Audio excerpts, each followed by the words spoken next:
राजनीति को आप अपनी नजर से कहाँ खड़ा देख रहे हैं? सामाजिक राजनीतिक जीवन में स्वच्छ चरित्र के व्यक्ति का रहना, सरवाइव करना, आगे बढ़ना बहुत कठिन है। असंभव नहीं है, लेकिन कठिन है।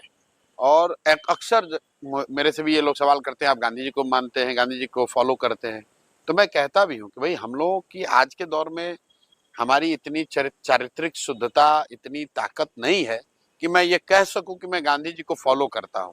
हाँ, ये जरूर है कि प्रयास कर रहे हैं कि जितना हो सके उनके बताए हुए रास्ते, उनके बताए हुए जो तरीके हैं उसको फॉलो करें।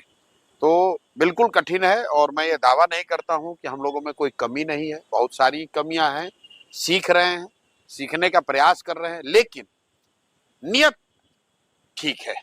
नियत बस इतनी है, सोच बस इतनी है कि जिस धरती में जन्म हुआ, जहां हमारे बाप दादा कभी मजदूर रहे, उसी धरती के सरकारी विद्यालय से पढ़कर अगर जीवन में कुछ हासिल कर लिए हैं, तो मुझे ऐसा लगता है कि मेरी ये जिम्मेवारी है कि मैं प्रयास करूं।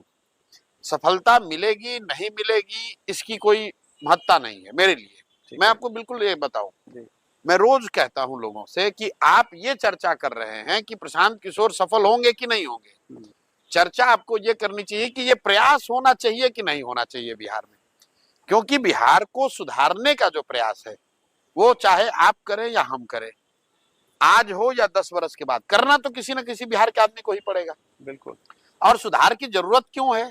इसलिए नहीं कि प्रशांत किशोर कह रहे हैं, इसलिए नहीं कि हम नीतीश और मोदी और लालू के विरोधी हैं, इसलिए कि 1970-75 के दौर में भी देश का सबसे गरीब और पिछड़ा राज्य बिहार था, और आज भी जयप्रकाश नारायण के संपूर्ण क्रांति के आंदोलन और नारे के 50 साल के बाद भी आज देश का सबसे गरीब, सबसे पिछड़ा, सबसे ज्यादा निरक्षर, सबसे ज्यादा बेरोजगारी, सबसे ज्यादा पलायन वाला राज्य बिहार ही है।